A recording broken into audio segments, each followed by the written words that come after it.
할렐루야. 네, 반갑습니다. 교회 소식을 먼저 말씀을 드려요. 나눠드린 주보를 참고해 주시기 바랍니다. 예배가 실시간 유튜브를 통해서 방송이 되고 있고 또 저장이 됩니다. 일주일 단위로 교회 홈페이지에도 저장이 되고 있으니까 주중 많은 활용을 바랍니다. 베트남 스팅족 선교지 방문을 하게 됐어요. 부프롱 교회와 민남남 교회를 건축해서 세웠고 코로나가 끝나서 이번에 14분과 함께 방문을 하려고 합니다. 기도 부탁을 드립니다. 잘 다녀올 수 있도록 기도해 주세요. 그리고 차량을 새로 구입하게 됐고 얼마 전 연락이 왔어요. 준비가 되고 있는 것 같아요. 기도 부탁을 드리고 부흥회가 내일로 다가왔죠. 월요일부터 수요일까지 이준호 목사님을 모시고 부흥회를 하게 됐어요. 사모하는 마음들 가지고 참석을 해주세요. 서로 격려하셔서 부흥회에 참여할 수 있도록 해주시고요. 7시에 시작을 합니다. 그래서 차량 운행 시간을 말씀드리는데 6시 소사리에 들어갑니다. 6시 10분에 맹골, 그리고 20분에 여수물, 그리고 30분에 소정리를 차량이 들어갑니다. 시간들 기억하시고 참여를 해주시고요. 그리고 이번 부흥회 때 영혼 구원을 위해 애써주시기를 바랍니다. 전도대상 가정들을 놓고 기도하고 계시죠? 이번 부흥회에 그분들 초청하셔서 참여할 수 있도록 그렇게 인도해 주시기를 바랍니다. 1:1 제자 양육반이 오늘 오후 1시 점심 먹은 뒤에 중위층 목양실에서 있어요. 신청하신 분들 꼭 참석을 해주시기를 바랍니다. 지역팀 담임 목사와 함께 큐티 모임이 있죠. 날짜와 시간 정하셔서 알려주시면 감사하겠습니다. 자, 옆에 있는 분들과 인사합시다. 주 이름으로 사랑합니다. 은혜 많이 받읍시다. 네. 자, 우리 다 함께 경배 찬양 부르며 아버지 앞에 나아갑니다.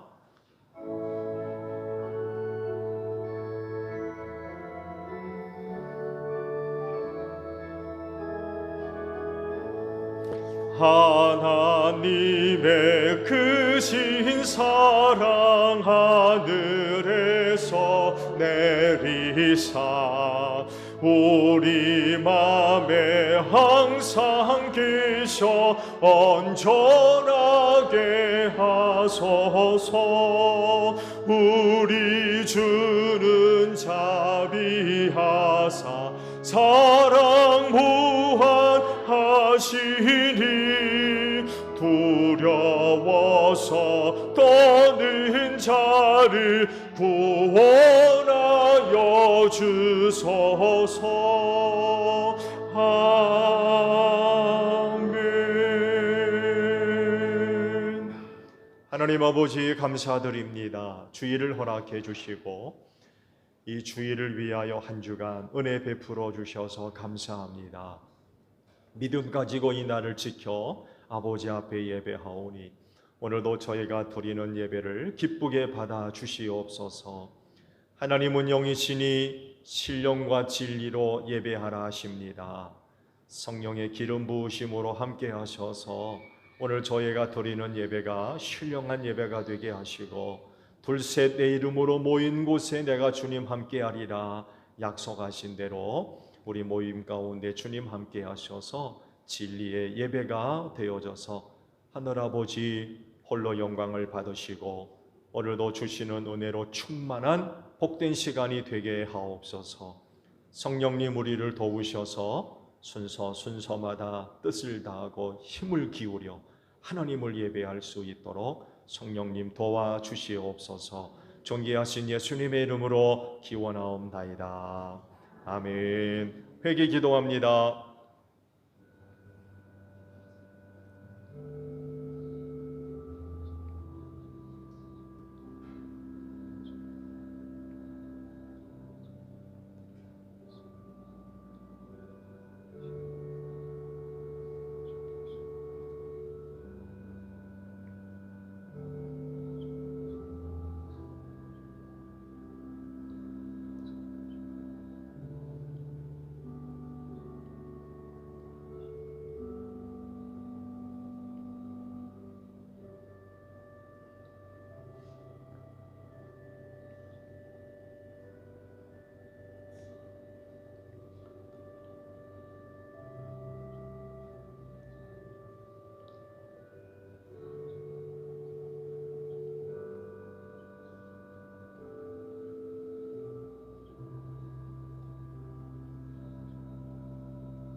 오라 우리가 서로 변론하자. 너희 죄가 주홍 같을지라도 눈과 같이 희어질 것이요 진홍같이 붉을지라도 양털같이 되리라.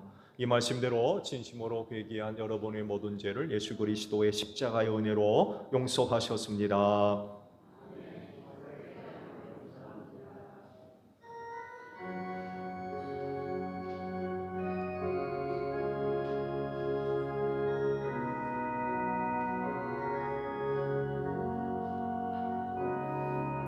보혈을 지나 하나님 품으로 보혈을 지나 아버지 품으로 보혈을 지나 하나님 품으로 한 걸음씩 나가네. 존귀한 주보혈이 내 영을 새롭게 하시네. 존귀한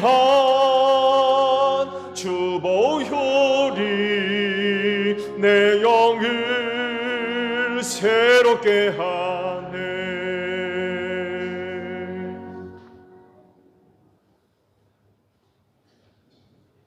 다 같이 기도하겠습니다.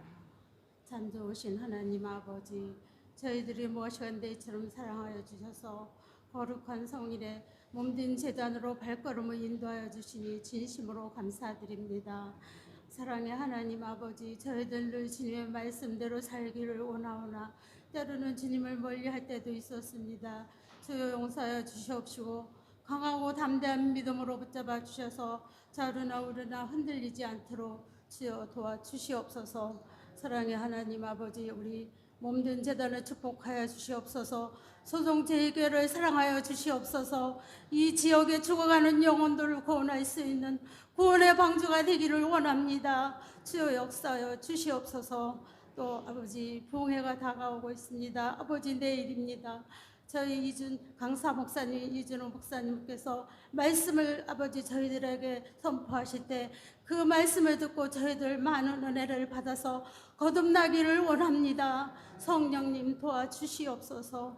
사랑의 하나님 아버지, 우리 사랑하는 성도님들 가정가정을 주님께서 늘 축복하여 주시옵시고 아버지, 이 세계도 복음을 전하기에 부족함이 없는 저희들이 다 될 수 있도록 주여 도와주시옵소서. 이 시간 우리 목사님 영역간에 강건함을 주시옵시고 선포하시는 말씀마다 저희들 마음판에 새겨서 은혜 받기를 원합니다. 주여 도와주시옵소서.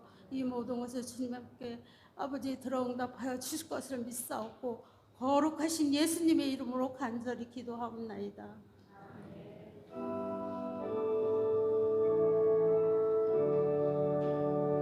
우리 기도를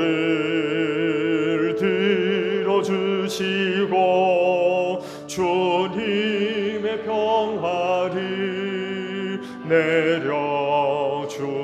내려주소서. 아멘.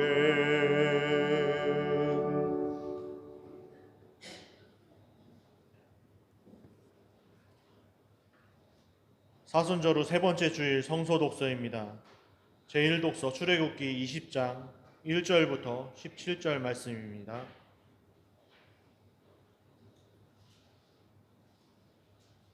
출애굽기 20장 1절부터 17절 말씀 교독하시겠습니다.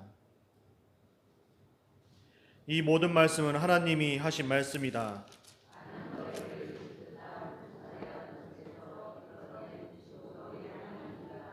너희는 내 앞에서 다른 신들을 섬기지 못한다.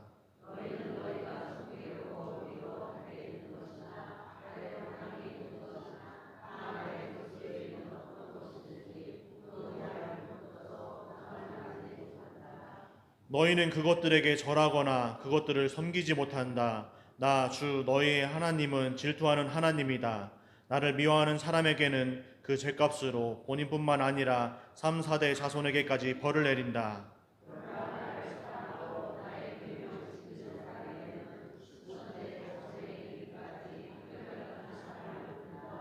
너희는 주 너희 하나님의 이름을 함부로 부르지 못한다. 주 자기의 하나님 이름을 함부로 부르는 자를 죄 없다고 하지 않는다. 너희는 엿새 동안 모든 일을 힘써 하여라.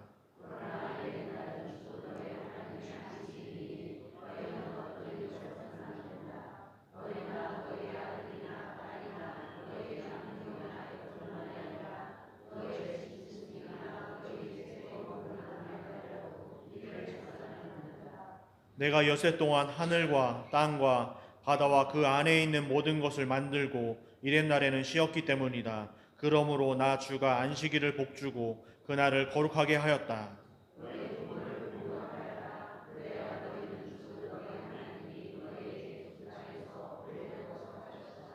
살인하지 못한다. 도둑질하지 못한다. 다 같이 읽겠습니다. 너희 이웃의 집을 탐내지 못한다. 너희 이웃의 아내나 남종이나 여종이나 소나 낙이나 할 것 없이 너희의 이웃의 소유는 어떤 것도 탐내지 못한다. 제2독서 고린도전서 1장 18절로 25절 말씀입니다.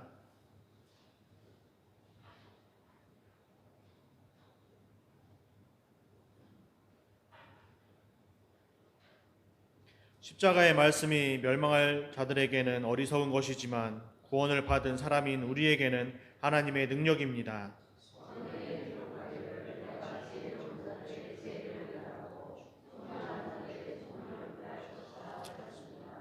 현자가 어디에 있습니까? 학자가 어디에 있습니까? 이 세상의 변론가가 어디에 있습니까? 하나님께서는 이 세상의 지혜를 어리석게 하신 것이 아닙니까?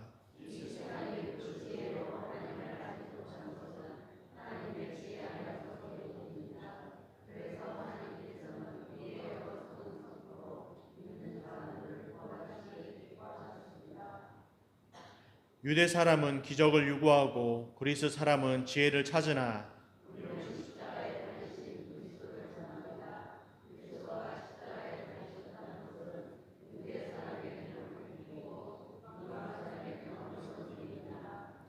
그러나 부르심을 받은 사람에게는 유대 사람에게나 그리스 사람에게나 이 그리스도는 하나님의 능력이요 하나님의 지혜입니다.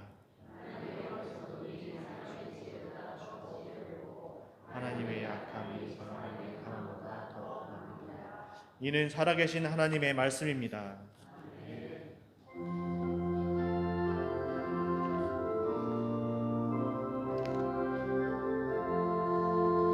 주님의 귀한 말씀은 목마른 사막길에서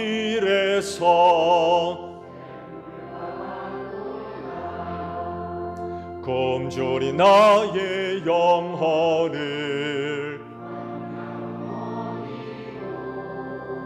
내 갈 길 밝게 비추니 그 말씀 귀하다.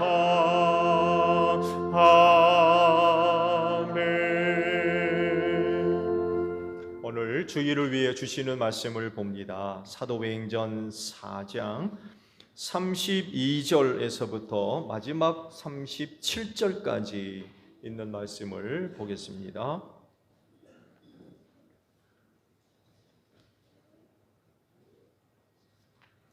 사도행전 4장 32절로 37절까지 말씀 찾으신 줄 알고 제가 봅니다. 많은 신도가 다 한 마음과 한 뜻이 되어서 아무도 자기 소유를 자기 것이라고 하지 않고 모든 것을 공동으로 사용하였다. 사도들은 큰 능력으로 주 예수의 부활을 증언하였고 사람들은 모두 큰 은혜를 받았다. 그들 가운데는 가난한 사람이 한 사람도 없었다. 땅이나 집을 가진 사람들은 그것을 팔아서 그 판돈을 가져다가 사도들의 발 앞에 놓았고 사도들은 각 사람에게 필요에 따라 나누어 주었다.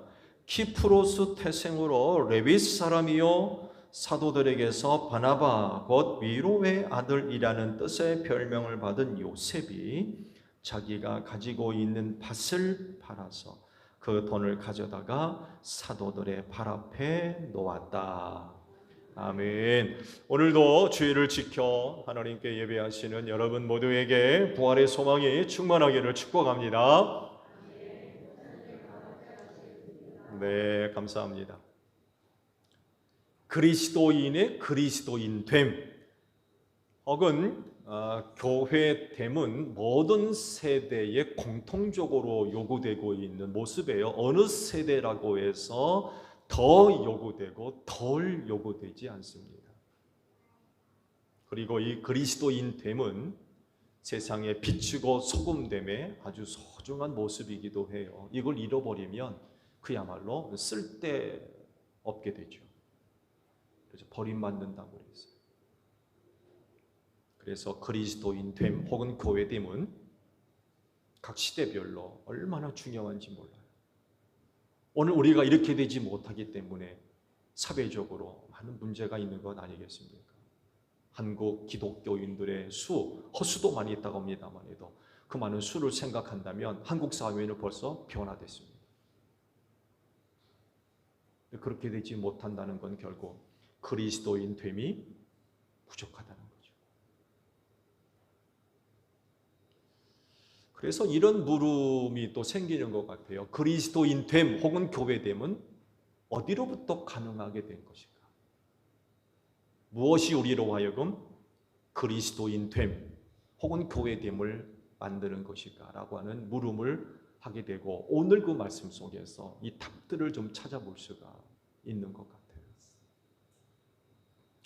오늘 주일에 주신 말씀은 초대교회가 갖고 있었던 한 단면의 모습을 기록을 하고 계세요. 그리고 그 모습은 그 당시 사람들에게 굉장히 큰 충격을 주었다고도 할 수 있을 것 같습니다. 그렇다고 하면 당시 교회가 보여주었던 모습은 어떤 모습이었습니까? 공동생활이었어요.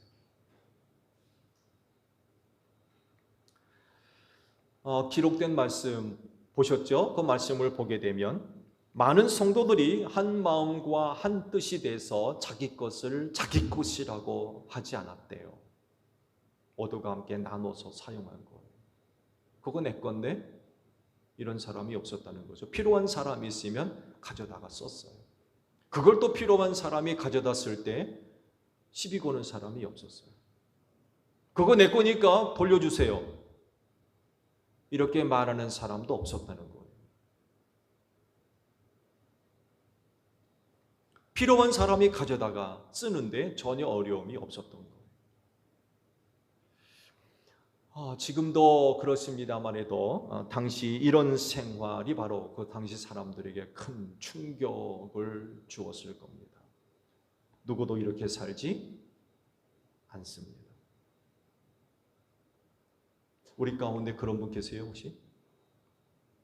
내 거를 내 것이라 하지 않고 누군가 내 것 가져갔을 때 내 건데 왜 가져갑니까? 쓰면 돌려주세요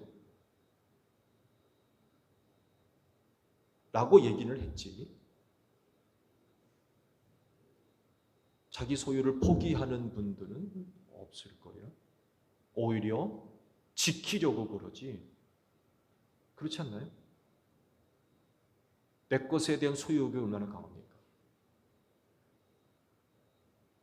난리가 날 거요.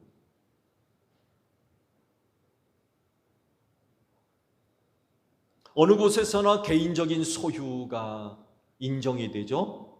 그게 경제생활의 기초입니다. 개인적으로 갖고 있는 그 어떤 것에 대한 소유, 이거 법적으로도 보호되는 거예요. 이것이 무너지게 되면 법적 제재를 받습니다. 안 그런가요? 사실 또 개인적인 소유를 인정하지 않고 허락받지 않고 가져가 쓰거나 가져가면 도둑입니다. 안 그런가요? 도둑이나 그렇게 하지. 그 정신 멀쩡한 사람이 남의 것 허락도 받지 않고 그냥 가져다가 쓸 수 있어요? 이건 어느 사회에서나 어느 세대에서나 기본적인 질서입니다. 가치이고. 이런 게 무너지게 되면 그 사회는 엄청난 혼란에 빠질 거요. 안 그런가요? 말씀드린 대로 만약에 그런 모습이 우리가 사는 곳에 있다고 하면 아마 난리 날 겁니다. 난리 날 겁니다. 그런데 초대교회 성도들은 그러지를 않았다는 거예요.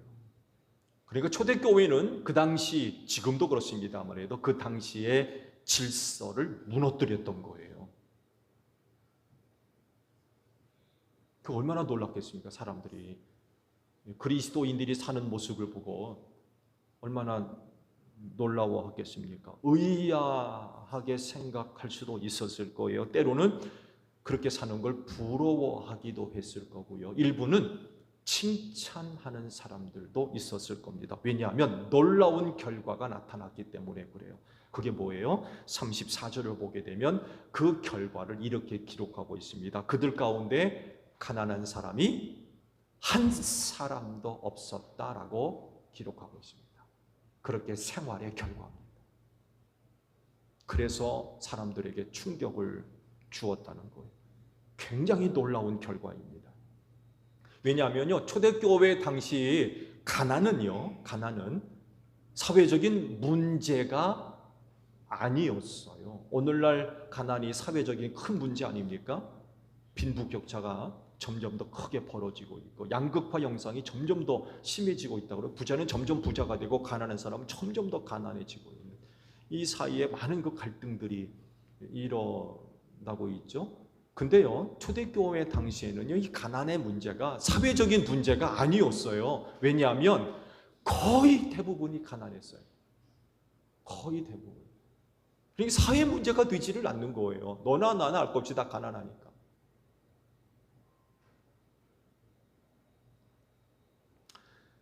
그때 당시의 생활들을 찾아보게 되면 거의 대부분이 흙으로 만든 흙집에서 살았습니다. 흙벽돌로 만든 흙집에서 살았어요.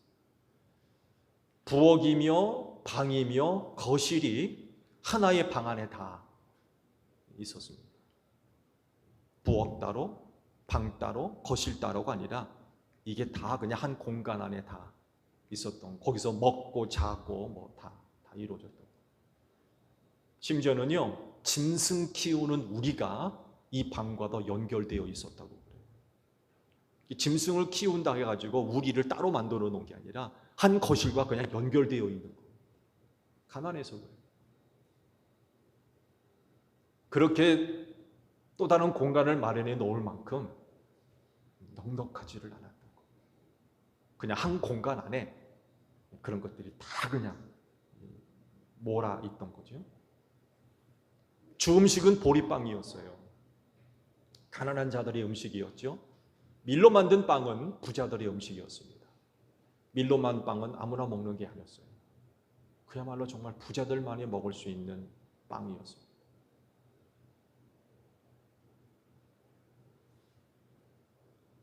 그리고 1년에 고기를 손가락으로 셀 정도로 먹었다고 그래요.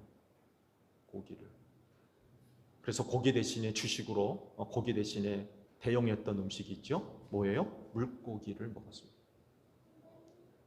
육식을 잘 할 수 없으니까 물고기를 대신 육식으로 섭취하는 이런 그 시대였다고 합니다. 너무 가난한 거죠. 이런 사람들이 한 마을에 몇몇이 있는 게 아니라 거의 대부분이 그렇게 사는 거예요. 거의 대부분. 그러니까 가난이 사회적인 문제가 아니었던 거예요. 다 가난하니까. 돌로 만든 집은 그야말로 부자들이나 귀족들 이외에는 돌로 만든 집에서는 뭐 상상도 할 수 없는 그런 상황이었고요. 그래서 교회가 보여준 모습은 놀라운 거였어요. 공동생활을 하고 그들 가운데 가난한 자가 하나도 없었다라고 하는 것은 그 사회적 구조에 굉장히 큰 충격적인 사건이었던 거예요.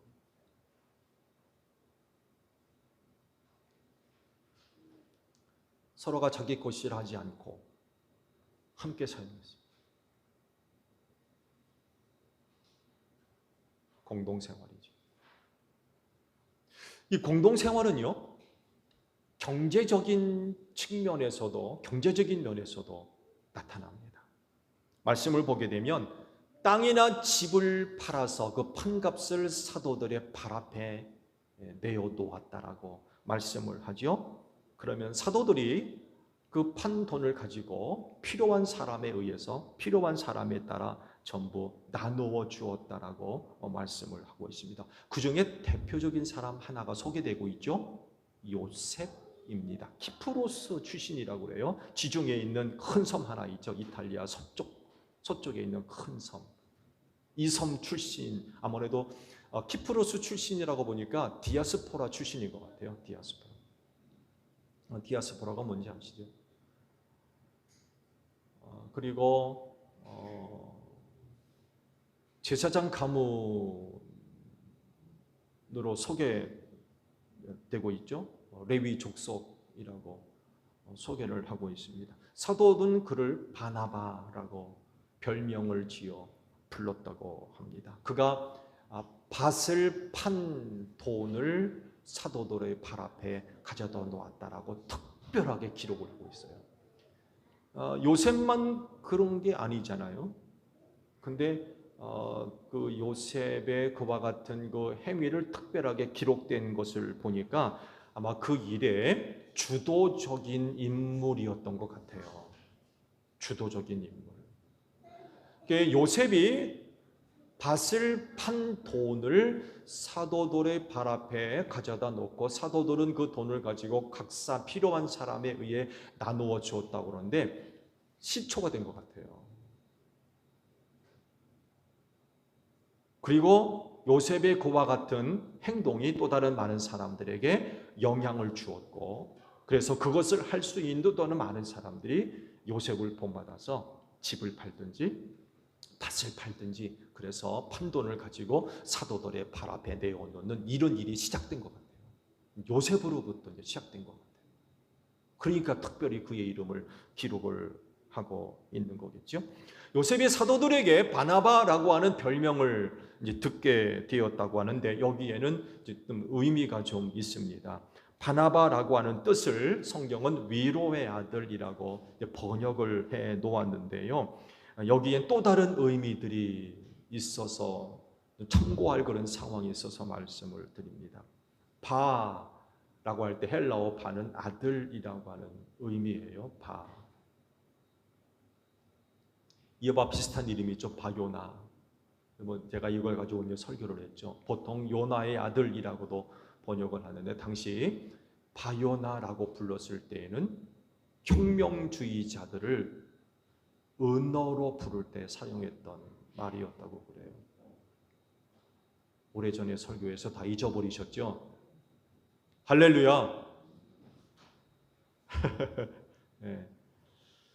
바요나라는 단어가 있었죠. 여기서 바나바라고 할 때에 바는 아들이란 이야기고, 나바는 무슨 뜻이냐? 예언자 혹은 예언, 이런 의미가 있는 단어라고 그래요. 나바라고 하는 헬라어가. 그래서 위로의 아들이라고 성경은 기록을 하고 있지만, 바나바라고 했을 때에 또 다른 의미들이 있는 거예요. 훈계의 아들 혹은 예언의 아들이라고 하는 의미가 함께 포함되어져 있는 거예요. 사도들이 요셉을 바나바라고 불렀던 이유는요, 그에게 특별한 은사가 있었던 것을 사도들이 인정했다라고 볼 수 있습니다. 그러니까 선지자나 혹은 설교자, 전도자, 이런 은사가 바나바에게 있었던 것을 사도들이 일찌감치 깨닫고 그를 부를 때 바나바라고는 별명을 붙여준 게 아니냐, 이런 추측들을 합니다. 이후 바나바는 사도 바울의 훌륭한 동역자가 됐습니다. 1차 선교 사역하는 일에 바나바가 동역자라서 얼마나 훌륭한 일들을 감당했는지 몰라요. 그리고 이후 안디옥 교회의 교사요 선지자로서 그 역할을 훌륭하게 감당했던 사람이 바로 바나바였습니다. 일찍부터 그에게 그런 은사가 있는 것을 사도들이 발견했던 거예요. 그래서 그런 별칭을 부를 수 있었던 거죠. 한 가지 말씀의 이해를 더 도와드리면, 사람들이 밭 밭과 집을 판 돈을 사도들의 발 앞에 놓았다라고 말씀을 하고 있죠. 이게 무슨 의미가 있는 걸까요? 그들은 왜 이렇게 행동을 했던 걸까요? 사람이 사람에게 뭔가를 전달해 줄 때에는 어디다가 줍니까? 그 사람 손에다 줍니다. 그렇잖아요? 제가 장로님한테 뭔가를 전달해 주든지 드릴 때에는 손에다가 드려요. 그렇죠? 손에다가 줍니다. 이게 일상적인 그런 그 행동이죠.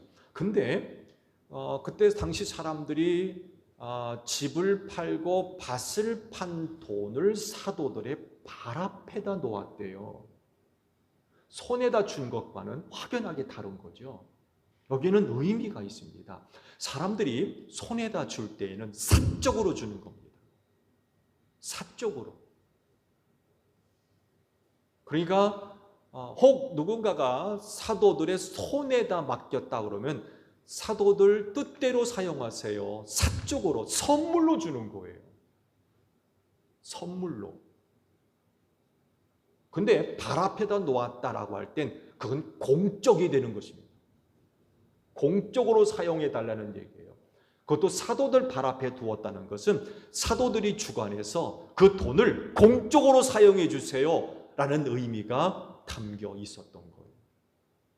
손으로 주는 것과 손에 주는 것과 발 앞에 놓는 것과는 큰 차이가 있었던 거예요. 그래서 사도들이 그렇게 내놓은 돈을 어떻게 씁니까? 사적으로 쓰지 않아요. 자기가 쓰지 않았다는 얘기예요. 공적으로 썼어요. 그 교회가 사용해야 할 곳에 사용됐다는 거죠. 그게 뭐예요? 필요한 사람들에게 각다 나누어 주었고, 그 사람들이 누구였느냐? 가난한 사람들이었어요.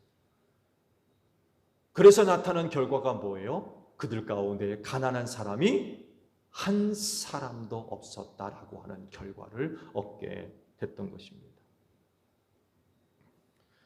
이런 모습은 지금 와서 보더라도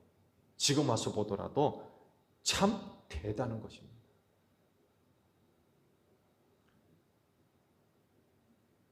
이런 모습 찾아보기 쉽나요? 쉬운 일이 아니죠. 쉬운 일이 아닙니다. 집 팔고 땅 판 값을 사도들의 발 앞에 내어놓는, 지금 그런 모습이 있나요? 어른 목사님들, 우리 선배 목사님들이 간혹 이제 이야기를 할 때 그런 표현을 하세요. 이제는 더 이상 그런 것들을 찾아볼 수 없대요. 없어진 거죠. 그러면서 하시는 말씀이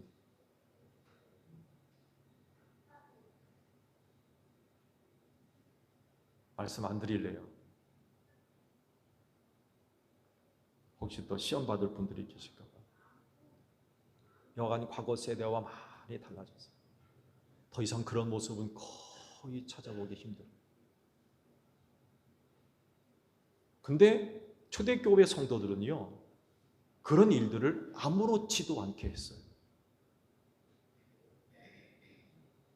참 찾아보기 힘든 굉장히 어려운 일을 그때 당시 어떤 사람들은 아무렇지도 않게 했다는 거예요. 무엇이 이들을 이렇게 만들었을까요? 쉽지 않은 일을 아무렇지 않게 하도록 만든 것, 그게 뭘까요? 그 답이 33절에 기록되어 있습니다. 말씀을 보세요. 사도들은 큰 능력으로 주 예수의 부활을 증언하였고, 사람들은 모두 뭘 받았다고 그래요? 큰 은혜를 받았다. 공동 생활을 가능하게 하고, 집 팔고 밥 팔아서 그 돈을 가져다가 사도들 발 앞에 내어놓도록 가능했던 것. 큰 은혜를 받았다는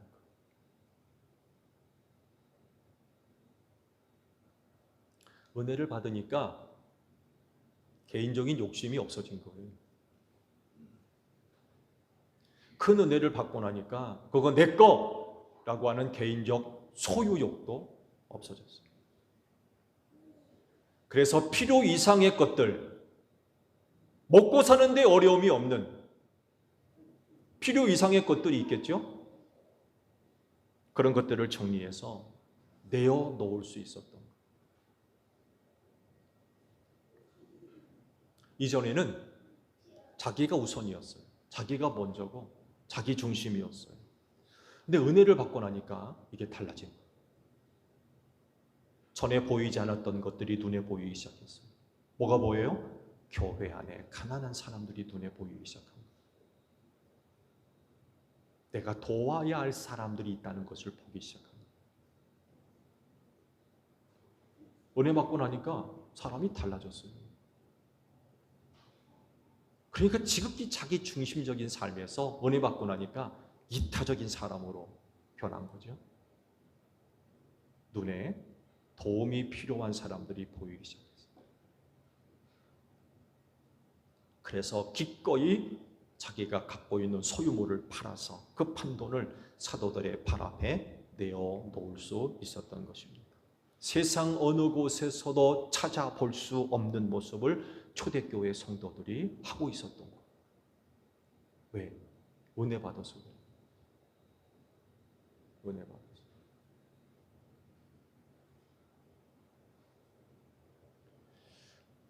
이런 모습들이 우리 제일교회 성도들에게도 나타나는 줄로 믿습니다. 은혜 받으시기 때문에 그래요. 그러면 당시 교인들이 받은 은혜가 뭐예요? 그건 말씀의 은혜였습니다. 사도들이 예수님의 부활을 증언할 때에 큰 은혜를 받았다라고 말씀하시잖아요. 말씀의 은혜예요. 말씀을 들을 때 은혜 받았던 거예요. 사도들이 증언한 예수의 부활 내용은 화려하지 않습니다. 복잡하지도 않고요. 기가 막히는 거 어떤 것도 아니에요. 아주 참 단순한 내용들입니다. 예수가 죽었다가 살았다는 거예요.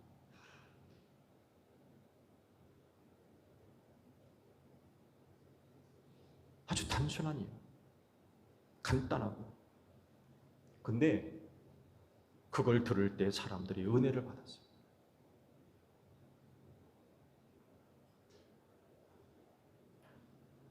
그래가지고 무슨 은혜인가? 그것이 무슨 은혜가 될 수 있냐 갈지도 몰라요. 은혜를 받으려면 다른 어떤 특별한 방법이나 수단이나 조건이나 여건이나 상황이나 이런 것들이 있어야 되지 않을까라고 생각하는 사람들에게 당시 사도들이 부활을 증언한 설교를 할 수 있죠. 정말 간단한 거였어요. 설교 하나. 여기에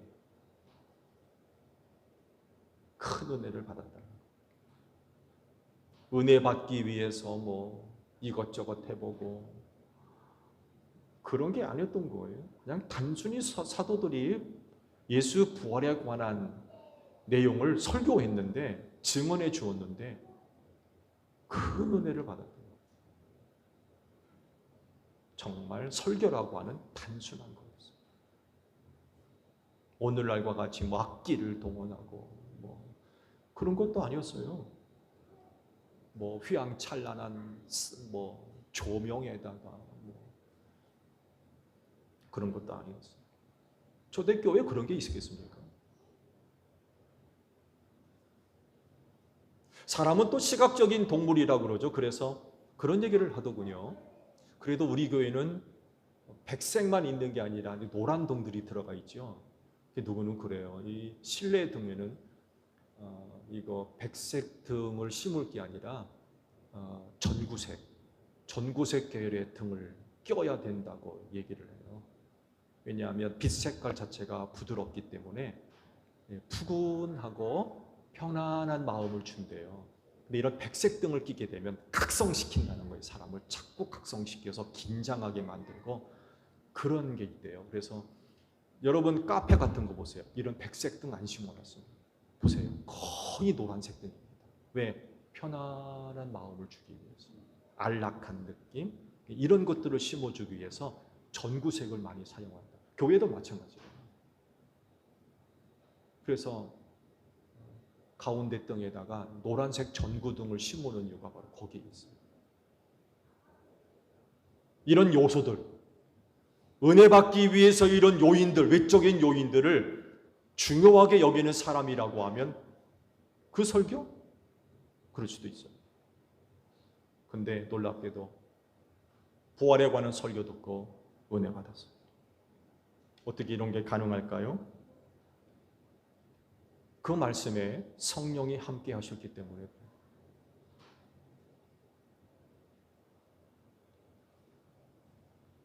그렇지인데 여러분들도 말씀을 들을 때에 성령께서 강력하게 역사하시기를 축복합니다.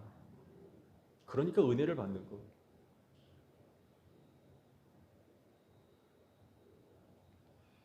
여러분들이 이렇게 말씀을 통해서 큰 은혜를 받으면 놀라운 일들을 하실 줄로 믿습니다.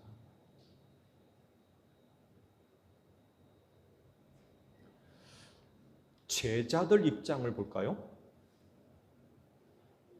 제자들의 입장. 사도들이 큰 능력으로 예수의 부활을 증언했다고 하세요. 그러면 이 능력은 무슨 능력을 말할까요?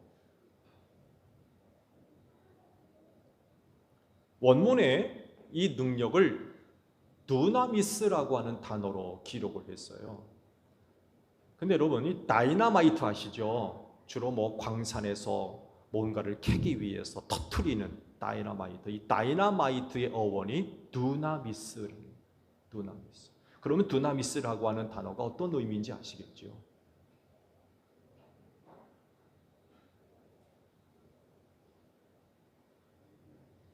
본문에는 이 두나미스를 능력이라고 하는 말로 표현을 하셨는데 이 외에도 여러 가지 의미가 있다고 그래요. 들어보세요.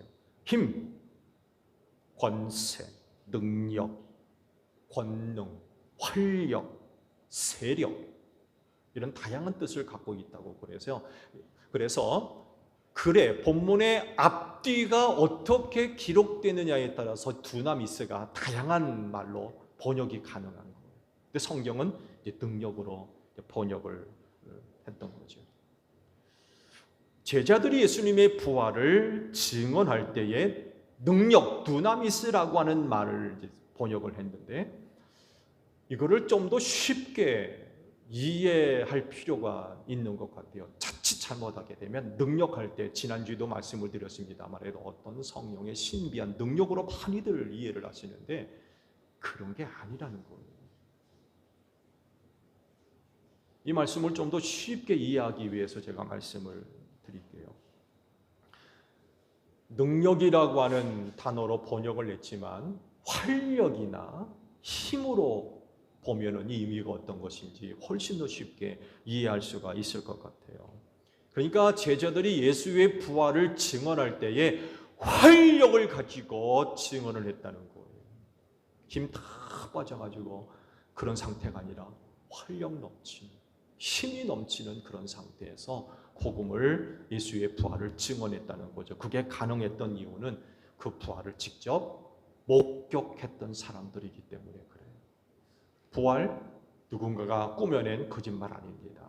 누군가가 만들어낸 황당한 그런 그 말도 아니에요. 그건 사실이었어요. 부활 후 40일 동안 세상에 계셨다고 그러죠. 40일 동안 여러 차례 제자들에게 나타나셨고 그때마다 하늘나라에 대한 일들을 제자들에게 말씀을 하셨다고 그래요. 그러니까 직접 눈으로 목격한 것이고요. 귀로 들었던 것입니다. 혹 누군가는 예수님의 손을 잡을 수도 있겠죠. 부활의 예수님을 손으로 잡기는 경험과 느낌이 다 있었던 거예요.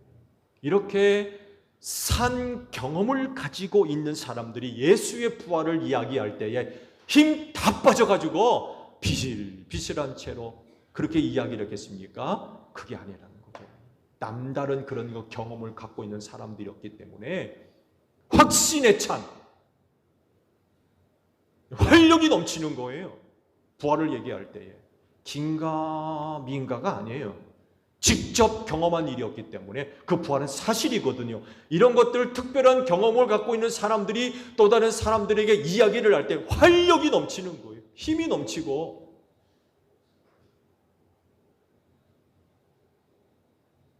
그들의 말 한마디마다 힘이.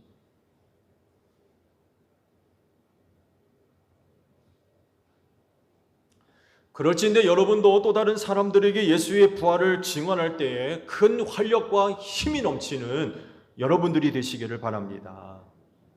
왜 그럴까요? 내가 그걸 믿기 때문에 그래요. 내가 의심하지 않고 내가 그걸 믿기 때문에 믿으니까 활력이 넘치고 힘이 넘치고.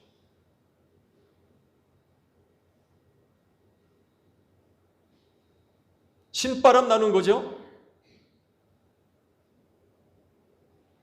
성령께서 여러분들에게 이 힘을 주실 줄로 믿습니다. 제자들이 사람들에게 부활에 관한 내용을 증언할 때에 그들에게 있었던 한 가지 마음과 자세가 있었어요. 근데 애석하게도 한글로 번역할 때에는 이게 빠졌어요. 번역상의 고통인 것 같아요. 헬라어로 기록할 때는 아무런 어려움이 없었는데 이거를 한글로 번역하다 보니까 이 문제가 됐던 거예요. 너무 어려웠던 거죠. 번역 자체를 그 글에 넣기가 너무 어려웠던 것 같아요. 그래서 이 의미가 이 번역할 때는 누락됐어요. 그 의미가 빠져 있어요. 이게 번역상의 오류이면서 어려움이기도 합니다. 이것이 성경에 몇 군데가 있어요. 헬라 원문에는 기록이 되어 있는데 그게 번역상 어려움이 있어가지고 누락돼도 큰 어려움이 없으니까 누락시켰을 때죠. 복음을 예수의 부활을 증언하던 제자들에게 갖고 있었던 마음의 자세, 그게 한 가지가 있습니다. 번역에 대해서 말씀을 좀 더 드리면 번역자들이 그래요. 성경 말씀을 새롭게 번역할 때마다 새로운 성경이 만들어진다라고 보면 된대요. 여러분 아시죠? 여러분 성경은 새롭게 늘 번역되어야 됩니다. 또 그럴 것이 오늘날 새롭게 성경을 공부하는 분들이 아는 것들이 너무 많아요. 새롭게 드러난 지식들, 이런 것들이 너무나도 많이 있기 때문에 성경은 그런 사람들에 의해서 새롭게 늘 번역이 돼야 돼요. 우리나라 한글도 몇 차례 번역이 됐습니다. 처음 성경은 한문이었죠? 한글이 들어오면서 옛날에 썼던 글자들, 그런 것들이 번역이 돼요. 지금은 못 읽잖아요. 이게 무슨 뜻인지 잘 알지 못하잖아요. 몇 차례 한글로도 번역이 됐습니다. 우리 새 번역 쓰고 있죠? 벌써 또 새로운 번역이 나와 있습니다.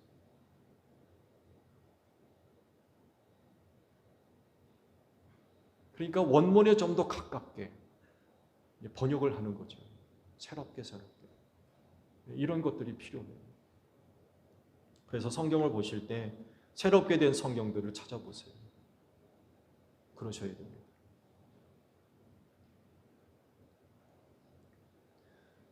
새롭게 성경을 번역할수록 새로운 성경이 만들어진다라고 표현할 정도. 그러니까 새롭게 원문을 가지고 번역하는 일이 쉽지가 않다는 거예요. 여러분이 이걸 감안하시고 성경을 보셔야 됩니다. 그렇다고 해서 뭐 성경의 권위가 떨어지느냐 그런 건 아닙니다. 원문을 보게 되면 이런 단어가 하나 첨부되어 있습니다. 아페디돈이라고 하는 단어가 33절 안에 들어가 있어요. 이 번역할 때의 의미가 누락이 되어 있습니다. 아페디돈이라는 말은요, 경제적인 용어라고 그래요. 그래서 그 뜻은 이런 뜻입니다. 돌려주다 혹은 빚을 갚다, 이런 의미가 있는 단어입니다. 특히 법적 강제성이 포함되어 있다고 그래요. 그러니까 반드시 갚아야 된다는 거예요. 그거 갚아도 그만 안 갚아도 그만이 아니라 법적인 그런 그 채무를 이행해야만 하는 강제성이 포함되어 있기 때문에 반드시 해야만 하는 일이라는 거예요. 돌려주다, 갚다라고 할 때 그거는 법적인 이행 문제가 있기 때문에 해야 된다. 법적으로 해야 되기 때문에 안 하면 어떻게 돼요? 법적으로 걸리는 거예요. 반드시 해야만 하는 그런 의미가 포함되어 있는 거예요. 이 의미를 부활을 증언하는 제자들에게 사용됐다고 생각해 보십시오. 뭘 의미한다고 생각하십니까?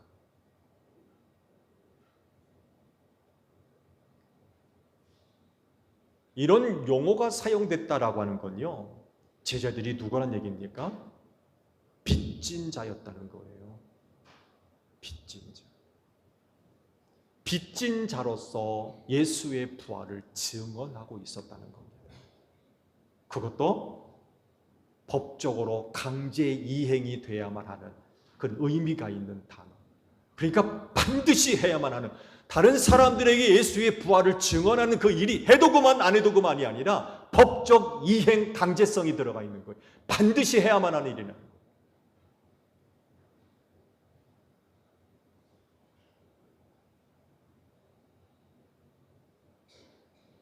증언하는 일, 해도 그만 안 해도 그만이 아니었어요. 빚진 자로서 반드시 해야 했던 일이었다는 거예요. 그런 마음을 가지고, 그런 자세를 가지고 예수의 부활을 증언했다는 것입니다.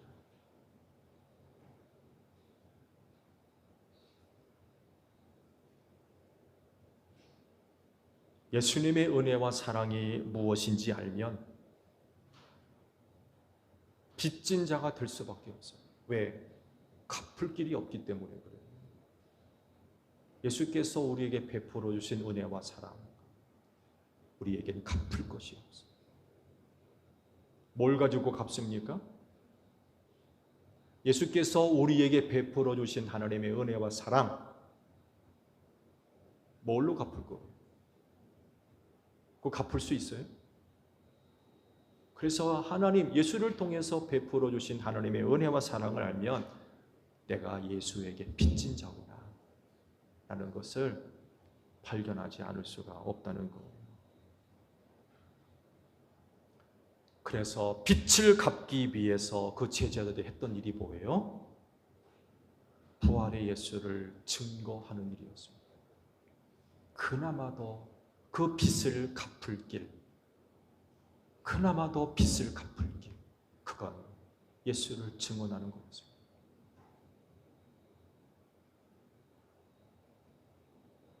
여러분, 우리 모두는 빚진 자입니다. 뭘로 갚겠습니까? 그건 세상에 예수를 알리는 것입니다. 여러분이 생각하기를 나는 예수에게 빚진 것 없다라고 생각하시면 이거 안 해도 돼요. 그러나 내가 예수에게서 갚을 수 없는 빚을 진 사람이라고 여기시면 세상에 예수 알려주세요. 이게 그 빚을 갚는 길입니다. 제자들이 바로 이걸 하고 있는 거예요. 빚진 자로서 그 빚을 갚기 위해서 사람들에게 복음을 전해주었던 거예요. 예수의 부활을 증언했던 거예요.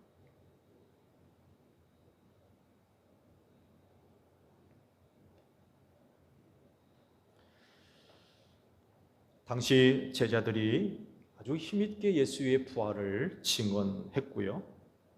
그때 많은 그리스도인들이 은혜를 받았습니다. 그리고 놀라운 일들이 일어났는데 공동생활을 하게 됐고 또 가난한 사람이 없어졌어요.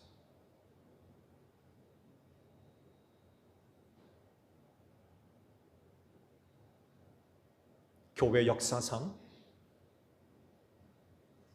가장 완전한 교회의 모습을 이때 이 사람들이 만들었던 거예요.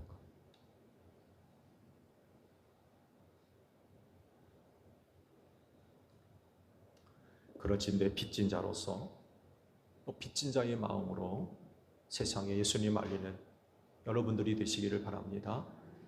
그거 해도 그만이 아니에요. 반드시 해야만 하는, 빚진 자기 때문에 그 빚을 갚으려 바로 세상에 예수를 알리셔야 돼요. 말씀을 들을 때 큰 은혜 받아서 놀라운 일들을 행하시는 제1교회 성도 여러분들이 되시기를 축복합니다. 기도하겠습니다. 우리는 빚진 자입니다. 세상에 예수 알리며 그 빚을 갚아 나갈 수 있는 우리 모두가 되게 하시고, 말씀을 보고 들을 때마다 큰 은혜를 받아서 남들이 하지 못하는 놀라운 일들을 행하며 주님의 몸인 교회를 건강하게 세워갈 수 있는 제1교회 모든 성도들이 되게 하옵소서. 부흥에 다가왔습니다. 사모하는 마음들을 다 허락해 주시고 한 사람도 빠짐없이 부흥에 참여할 수 있도록 모든 조건과 여건들을 마련해 주시기를 빕니다. 부흥에 참석해서 큰 은혜를 받게 하시고 생명의 열매가 맺는 부흥에 되게 하소서. 교회가 새로워지는 부흥에 되게 하시고 우리를 위해 보내주신 이준호 목사님 성령 충만함으로 사로잡아 주시옵소서.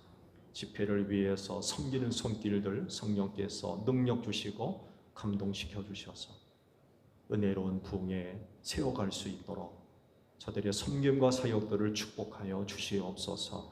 예수님의 이름으로 기도하옵나이다. 아멘.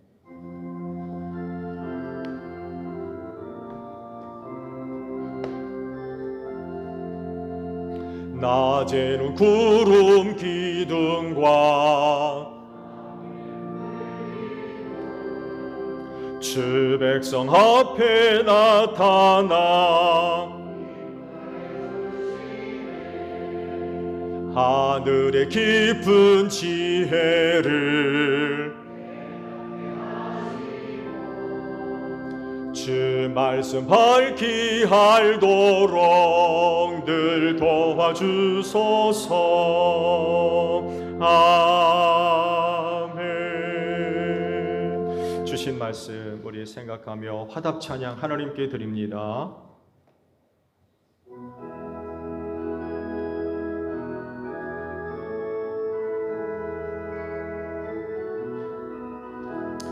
목마른 내 영혼 주가 이미 허락한 그 귀한 영생수 주여 갈망합니다. 그 약속 따라서 힘써 간구하오니 오 주여 내 기도 어서 들어주소서.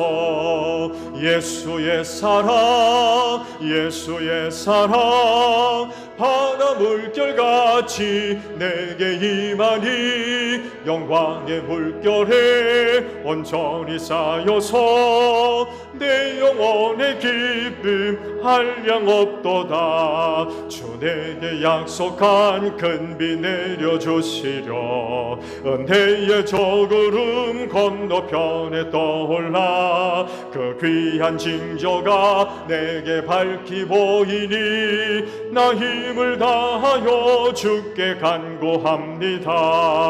예수의 사랑 예수의 사랑 바다 물결같이 내게 임하니 영광의 물결에 온전히 쌓여서 내 영혼의 기쁨 한량없도다.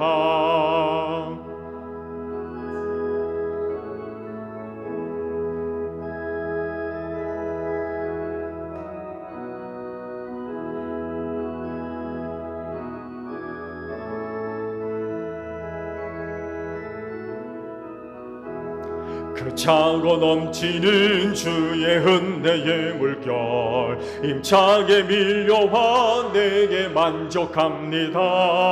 오 할렐루야로 주를 찬송하오니 내 마음의 기쁨이 항상 충만함이라. 예수의 사랑 예수의 사랑 바다 물결같이 내게 임하니 영광의 물결에 온전히 쌓여서 내 영혼의 기쁨 한량없도다. 봉헌의 말씀을 나눕니다. 주께서 말씀하시길 내가 제단에 제물을 드리려고 하다가 내 형제나 자매가 내게 어떤 원한을 품고 있다는 생각이 나거든 너는 그 제물을 제단 앞에 놓아두고 먼저 가서 내 형제나 자매와 화해하여라. 그런 다음에 돌아와서 제물을 드려라 하셨습니다.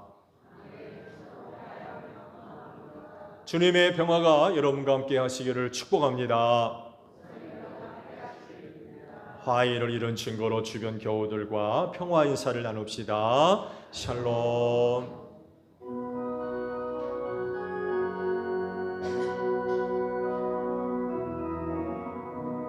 하나님 어린 양 세상의 죄를 없애시는 주여, 하나님 어린 양 세상의 죄를 없애시는 주여, 하나님 어린 양 세상의 죄를 없애시는 주여, 우리에게 평화를 주소서. 여러분, 성경이 이르기를 각자 마음에 정한 대로 해야 하고 아까워하면서 내거나 마지못해 사는 일은 없어야 합니다. 하나님께서는 기쁜 마음으로 내는 사람을 사랑하십니다 라고 하셨습니다.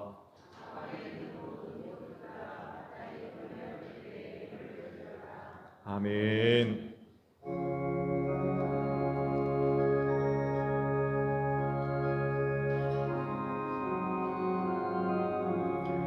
그 크신 하나님의 사랑 말로 다 영영 못하네. 저 높고 높은 별을 넘어 이 낮고 낮은 땅 위에 죄범한 영혼 구하려 그 아들 보내사 화목제물 삼으시고 죄 용서하셨네.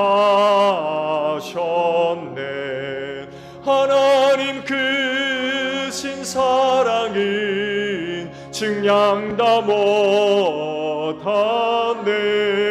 영원히 변치 않는 사랑 성도여 찬양하세.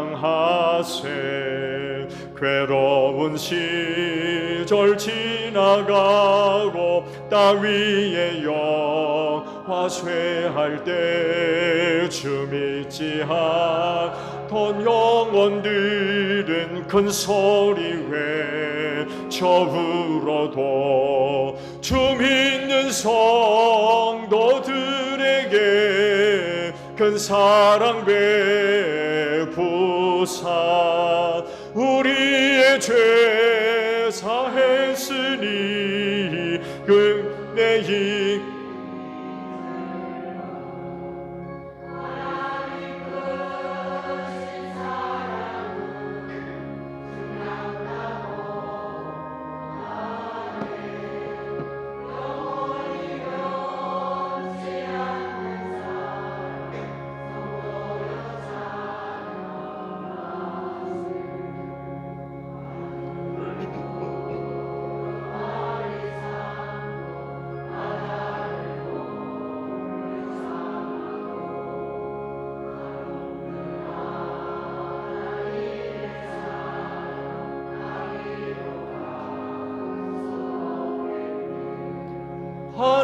하나님의 크신 사랑 그 어찌 닿았을까.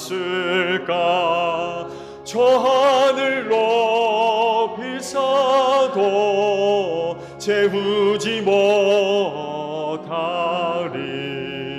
하나님 크신 사랑은 증량다 못하네. 영원히 변치 않는 사랑 성도여 찬양하세.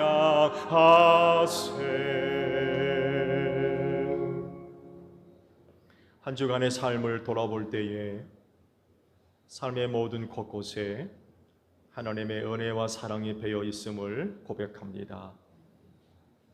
그 은혜와 사랑으로 살았음을 고백하며 감사드립니다. 그 은혜와 사랑이 발견되고 체험될 때마다 믿음으로 예물을 거룩히 구별해 두었다가 오늘 아버지 앞에 드리오니 오늘도 저희가 드리는 예물들을 기쁘게 받으시고 그 믿음의 복을 내려 주시옵소서. 아버지께로부터 받은 바 은혜가 생명이 되게 하시고 능력이 되어져서 그 은혜를 힘입고 남은 신앙의 경주 잘 달려가게 하소서.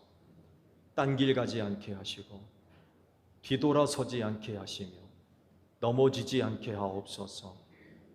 주신 은혜를 힘입고 세상 이기는 자들이 되게 하시고 모든 일들 하나님의 영광을 위해 잘 감당해 나갈 수 있는 우리 제일교회 모든 성도들이 다 되어지게 하옵소서. 한 분 한 분 축복의 통로로 소중하게 쓰임받기를 원합니다. 내게 임한 하나님의 은혜가 내 가정을 살리게 하시고 우리의 이웃을 구원하며 또 주님의 몸인 교회를 건강하게 세워갈 수 있는 축복의 통로들 다 되어지게 하옵소서. 피땀 어린 예물입니다. 기쁘게 받으시고 오직 하나님의 영광과 뜻을 이루는데 소중하게 사용될 수 있도록 성령께서 은혜로 인도하여 주시옵소서. 감사드리며 예수님의 이름으로 기도하옵나이다. 아멘. 파송 찬송합니다.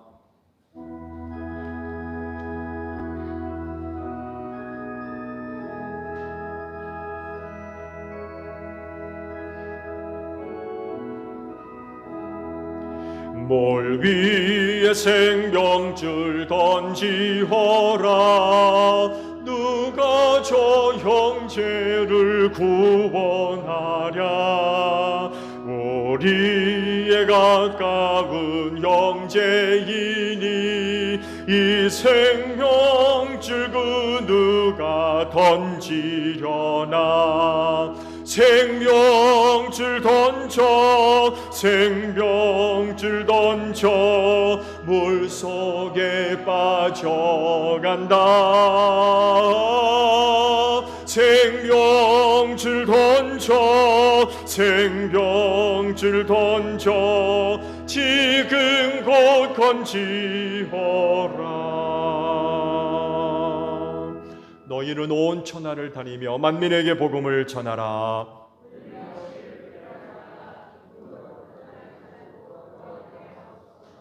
아멘. 지금은 우리 주 예수 그리스도의 은혜와 하나님 아버지의 극진하신 사랑하심과 성령님의 교통하심이 저희를 지켜 아버지 앞에 예배하는 심령들 위해 영원히 함께 하시기를 축원하옵나이다. 아멘.